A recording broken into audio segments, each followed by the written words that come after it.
Some say one rule is true: don't speak till you are spoken to. Myself, I do not hold with that.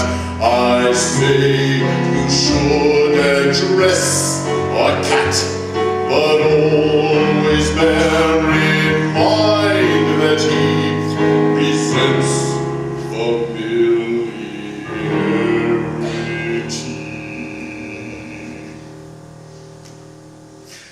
You bow, and taking off your hat, address him in this form: "O cat."